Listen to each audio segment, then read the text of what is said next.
नमस्ते। सोचिए इस बारे में।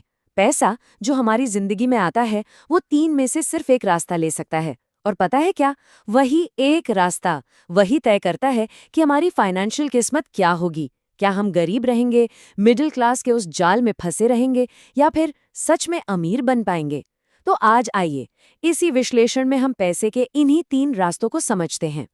तो सबसे पहले एक सीधा सा सवाल, हमारा पैसा आखिर जा कहाँ रहा है? मेरा मतलब रियली कहाँ जा रहा है? ये सवाल सुनने में बड़ा सिंपल लगता है ना? पर इसका जवाब वही हमारी फाइनेंशियल लाइफ की पूरी सच्चाई सामने लाकर रख देता है। तो आगे हम क्या क्या डिस्कस करने वाले हैं? पहले पैसे के तीन रास्ते, फिर एक अच्छी जिंदगी का जो इल्यूजन है उसको समझेंगे, उसके बाद दौलत का असली रास्ता, और आखिर में अपना रास्ता कैसे बदलें और एक इन्वेस्टर वाली सोच कैसे अपनाएं।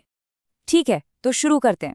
ये जो पूरा कॉन्सेप्ट है ना, ये मशहूर किताब रिच डैड पुअर डैड से इंस्पायर्ड है। आइडिया बड़ा सिंपल सा है। हमारी लाइफ में पैसा सिर्फ तीन में से एक रास्ता पकड़ता है, और वही रास्ता हमारी पूरी फाइनेंशियल स्टोरी लिख देता है। अच्छा, आगे बढ़ने से पहले एक चीज बिल्कुल क्लियर करना जरूरी है।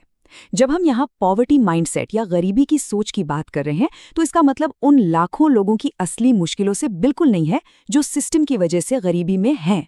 वो एक बहुत सीरियस इश्यू है। हम यहाँ सिर्फ एक सोचने के ढंग की बात कर रहे हैं, एक ऐसी माइंडसेट जिसे बदला जा सकता है। तो पहला रास्ता सबसे सिंपल, सबसे सीधा, इसे कहते हैं पॉवर्टी माइंडसेट का रास्ता। इसमें होता क्या है, जैसे ही इनकम आती है, सैलरी हो, फ्रीलांस से पैसा हो या कोई बोनस, वो सीधे खर्चों में चली जाती है।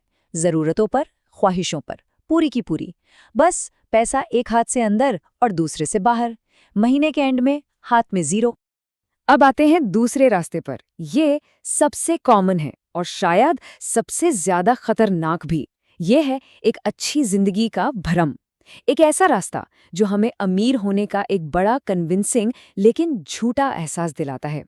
समझिए, ये स्टेटस और दिखावे का एक बहुत खूबसूरत जाल है। अच्छा, इस जाल को ठीक से समझने के लिए ना दो शब्दों को समझना जरूरी है। पहला है एसेट। इसकी सबसे सिंपल डेफिनेशन क्या हो सकती है? एसेट वो कोई भी चीज है जो आपकी जेब में पैसा डालती है। That's it, simple. और इसका ठीक उल्टा है लायबिलिटी। लायबिलिटी वो हर चीज है जो आपकी जेब से पैसा निकालती है। बस ये दो चीजें, एसेट और लायबिलिटी, पूरे फाइनेंशियल गेम का फाउंडेशन है। तो देखिए, हमारी पूरी फाइनेंशियल लाइफ को हम इन चार बॉक्सेस में फिट कर सकते हैं। इनकम, जो पैसा आ रहा है; एक्सपेंसेस, जो पैसा जा रहा है; एसेट्स, वो चीजें जो पैसा लाती हैं; और लायबिलिटीज, वो चीजें जो पैसा ली जाती हैं। अगला पूरा कॉन्सेप्ट इन्हीं चार पर बेस्ड है। तो ये अच्छी जिंदगी का जो भ्रम है, ये मिडिल क्लास ट्रैप, ये काम कैसे करता है?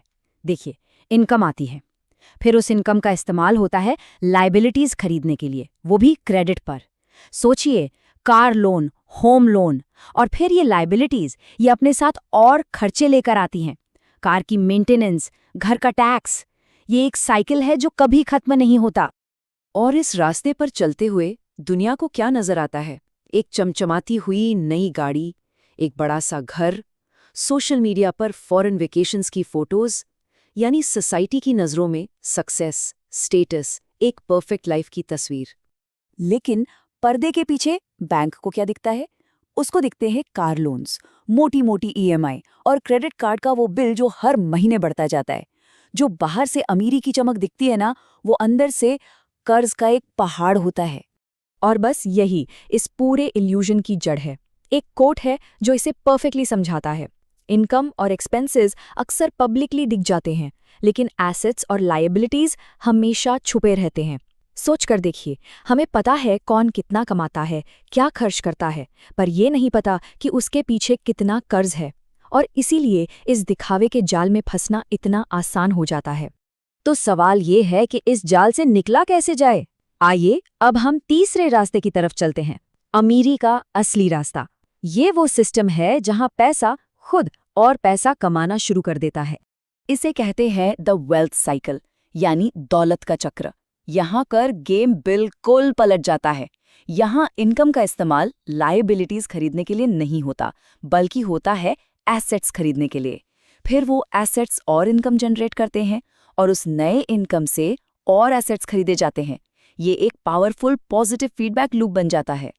तो एसेट्स होते क्या है? चलिए कुछ एग्जाम्पल्स देखते हैं। स्टॉक्स या म्यूचुअल फंड्स, कोई ऐसी प्रॉपर्टी जिससे रेंट आ रहा हो, सोना, या कोई साइड बिजनेस जो आपने शुरू किया हो। और हाँ, सबसे इंपॉर्टेंट, अपनी अपस्केलिंग या एजुकेशन पर किया गया इन्वेस्ट। क्यों? क्योंकि ये चीजें आगे चलकर और पैसा बना कर देती है। ओके, तो अब सबसे बड़ा सवाल, अपना रास्ता बदला कैसे जाए? क्योंकि सच तो ये है कि ये सब जानने के बावजूद भी हम में से कई लोग सालों तक गलत रास्ते पर चलते रहते हैं। मैंने खुद ये गलतियां की हैं, लेकिन अच्छी खबर ये है कि इस साइकिल को तोड़ने का एक तरीका है, एक 3 स्टेप ब्लूप्रिंट।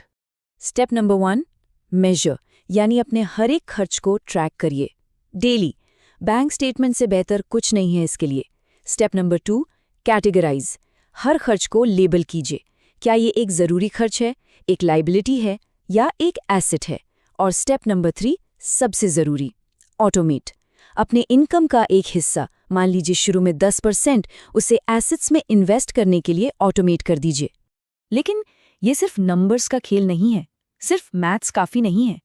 इस रास्ते पर चलने के लिए सिर्फ एक फॉर्मूला फॉलो करने से काम नहीं बनेगा। इसके लिए ज़रूरत है सोच में, मेंटालिटी में एक फंडामेंटल शिफ्ट लाने की। तो ये माइंडसेट शिफ्ट है क्या? मुख्य रूप से ये 4 चीज़ें हैं। पहला, एक एम्प्लॉय की तरह नहीं, एक इन्वेस्टर की तरह सोचना शुरू करें। दूसरा, ये समझ लें कि ये एक लॉन्ग टर्म गेम है, यहाँ रातों रात कुछ नहीं होता।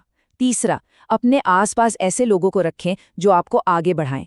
और चौथा, सिर्फ फाइनेंशियल लिटरेसी यानी ज्ञान काफ़ी नहीं है, फाइनेंशियल इंटेलिजेंस बिल्ड करनी होगी, यानी उस ज्ञान को रियल लाइफ में आजमाना होगा।